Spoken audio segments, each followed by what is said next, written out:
Hello, welcome to Global Business. I am Imewore Oyomokai.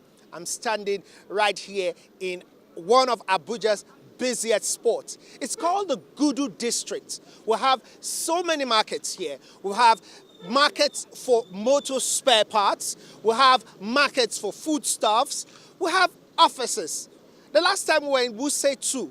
Now we're in Gudu District. The Gudu District is not as elitist as the Wuse 2 or Maitama or Asokoro in Abuja, but at least you can get a feel of this district right here. Today, we shall be looking at the Nigerian National Budget. The National Assembly passed the national budget. The budget that they say will recover Nigeria's economy from recession. So, what's this budget all about? Let's tell you the details of this budget. The deficit is 2.35 trillion naira, while we have other revenues of 277 billion naira. For FG recoveries, we have 206 billion naira. Domestic recoveries, we have 262 billion naira. For VAT, value added tax, the FG share is hopefully going to be 242 billion naira. While the federal government independent revenue is 808 billion naira. For the Federation Allocation and Accounts Committee for the year, the government hopes to get about 3.29 trillion naira. Of course, you can see all these in this graph that has been given us courtesy of budget. Welcome back. It's Global Business coming to you on your #1 station, Africa Independent Television. Remember that we'll come to you on Mondays, 2 p.m. Nigerian time. That's within the country. And on Wednesdays, 2 p.m. Nigerian time, but on AIT International.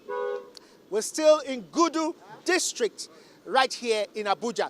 Gudu is a very busy place. You can see cars passing in and out. Well, today's program will be talking mostly about the Bank of Industry. The Bank of Industry is celebrating its best performance, financial performance that is, in the year 2016. And isn't that shocking? In a year of recession, in a year when Nigerians are saying there's a lot of hunger, the Bank of Industry posted its best results ever. And so we'll be talking to the acting managing director of the Bank of Industry, Waheed Olagunju. He'll be telling us about the secret behind the success. And guess what? Waheed Olagunju was a journalist like me, and he used to do reports like me. So maybe tomorrow, I may be the next managing director, chief executive of probably the Development Bank of Nigeria. But before then, I'll talk with Waheed Olagunju. Let's give you excerpts of the Bank of Industry's annual general meeting, which held right here in Abuja.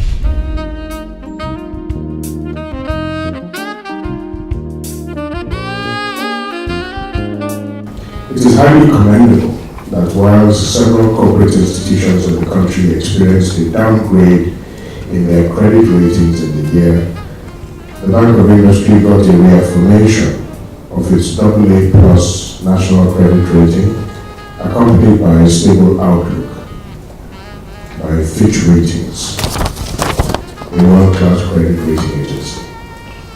Moody's, another international rating agency, also assigned AA1 NG1 rating, the second highest of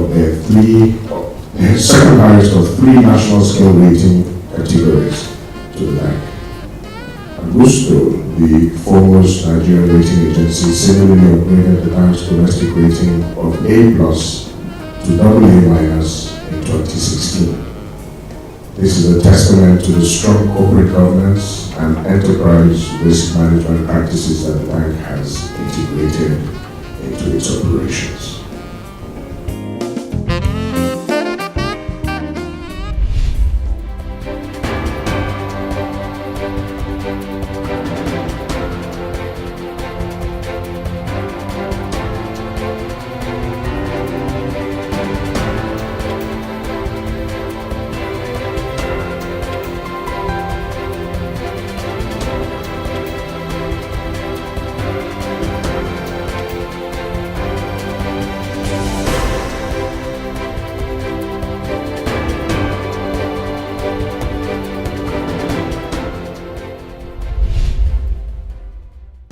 Mr. Wahid Olagunju, welcome to Talking Point on Global Business. Now, this is a very big year of celebration for the Bank of Industry because it's recorded its best performance ever since inception. And many would ask, what was the secret of a bank having its best performance in a year of depression? 2016 was probably the worst year for many Nigerians, and you had your best performance.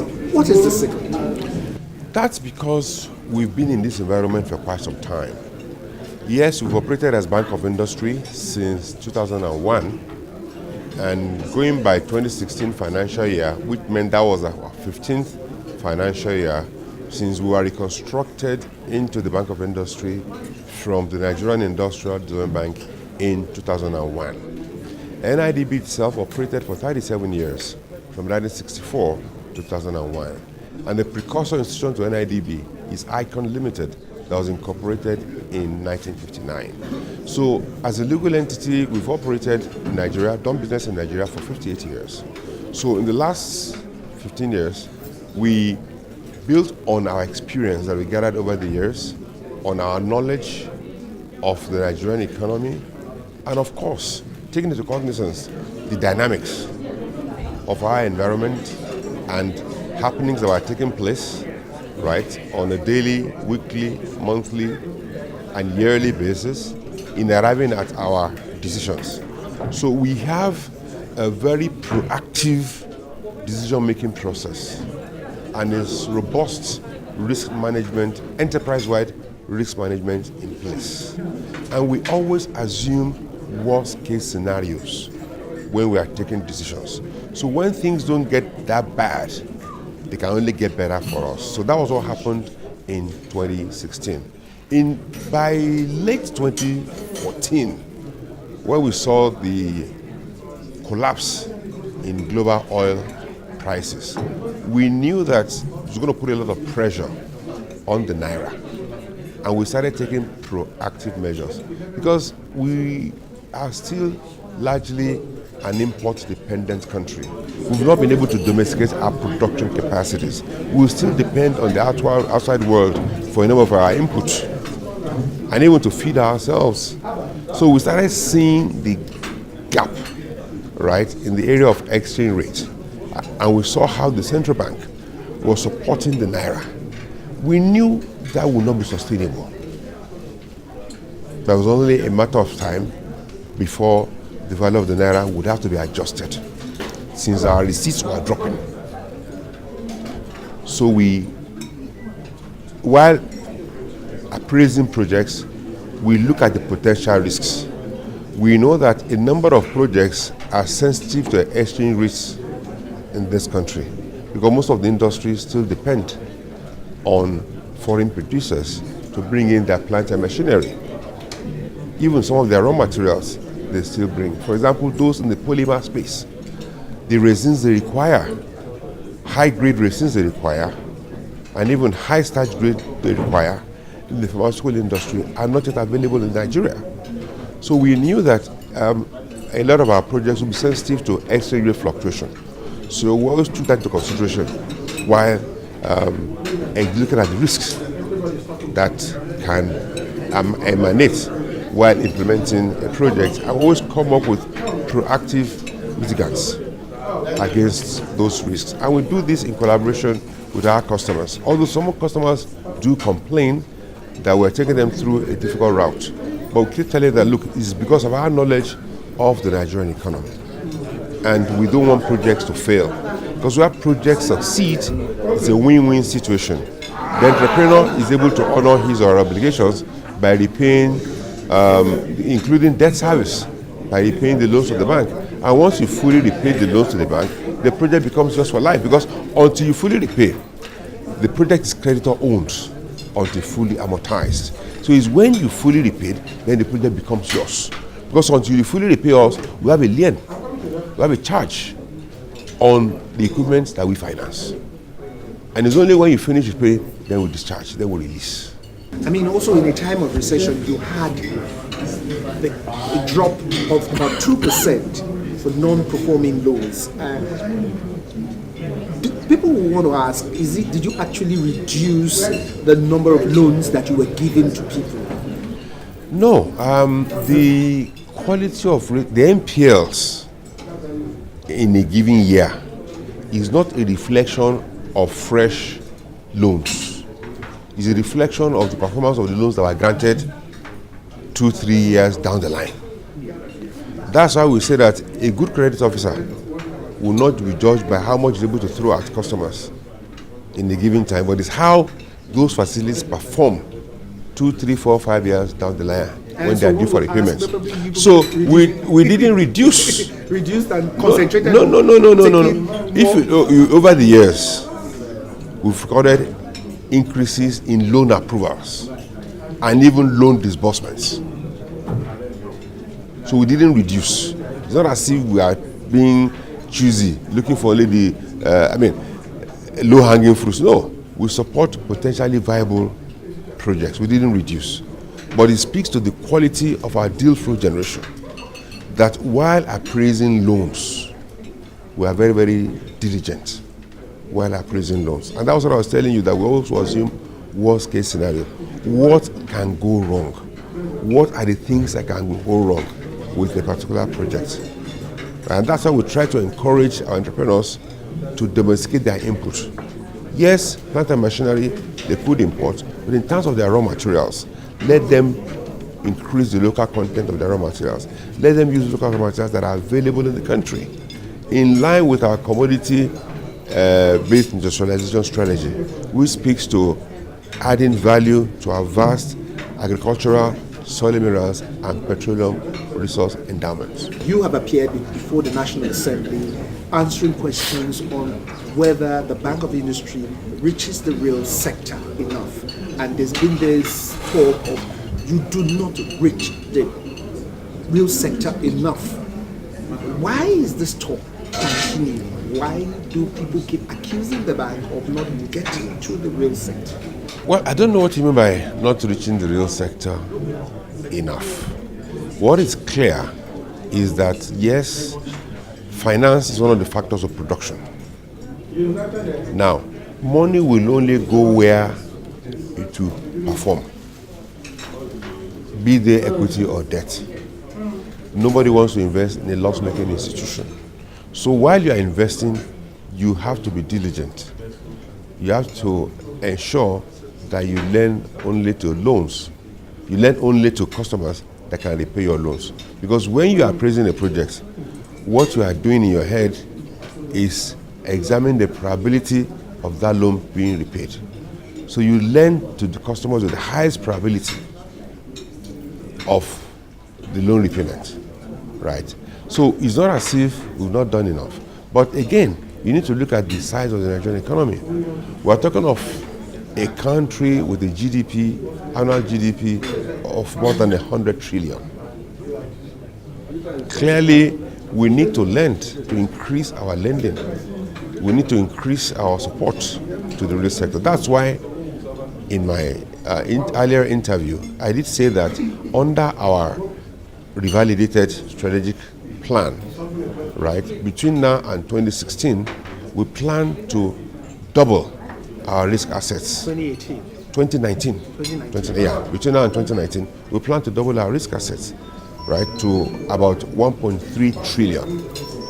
And it is clear that our shareholders, we cannot do this on the back of the resource of our shareholders due to other competing priorities. So that's why we're looking within and out of the country to raise suitable funding that we can mobilize for supporting the real sector of the Nigerian economy. It's suitable in terms of pricing, in terms of terms, in terms of conditions, and then of course funding that have with them technical assistance component.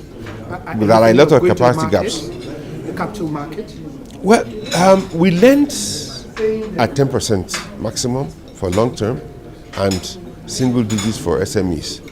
You know that the NPR is already 14%, and government cost of borrowing is in the region of 16-17%. So clearly, those resources are not suitable.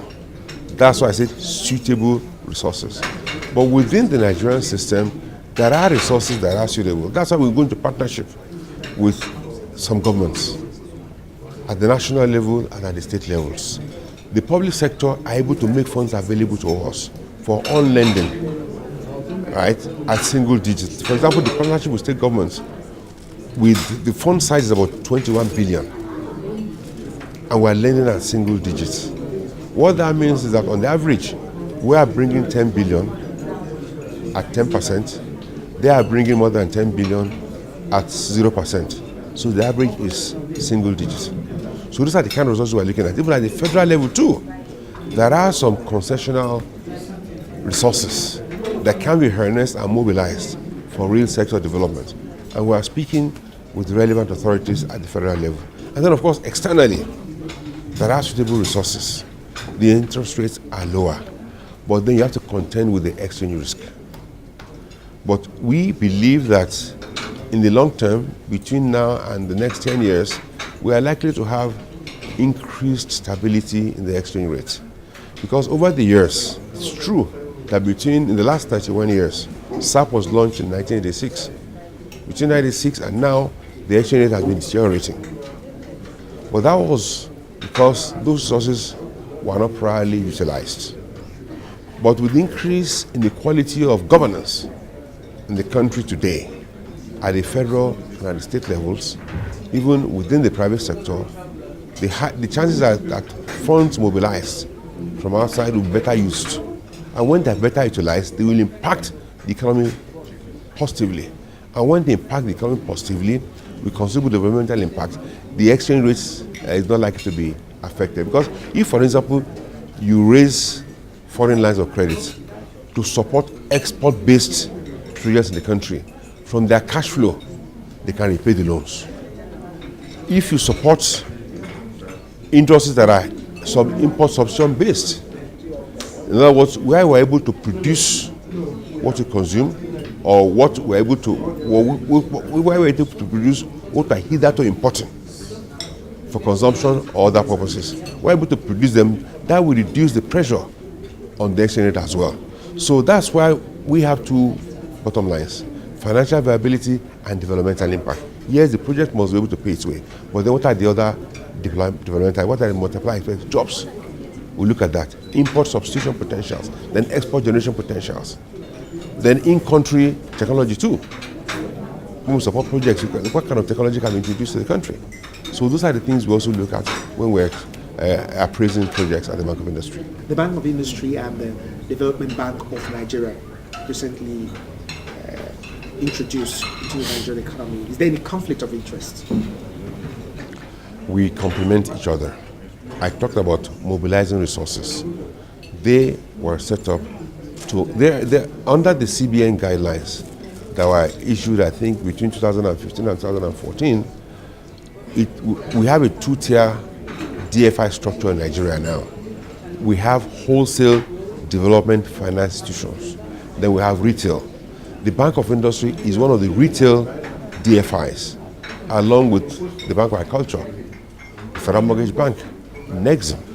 Now, what the Development of Nigeria was set up to do is to mobilize resources, suitable resources, for on-lending to us. They make those resources available to us, the retail DFIs, and then we on-lend to entrepreneurs. What's your vision, for the next 5 years? What are you looking at in the Bank of Industry? The Bank of Industry should be to Nigeria what the World Bank is to the international development community, because we have what it takes. Been in operation as a legal entity for the past 58 years to meet the development finance needs, substantially meet the development finance needs of Nigeria, particularly the real sector.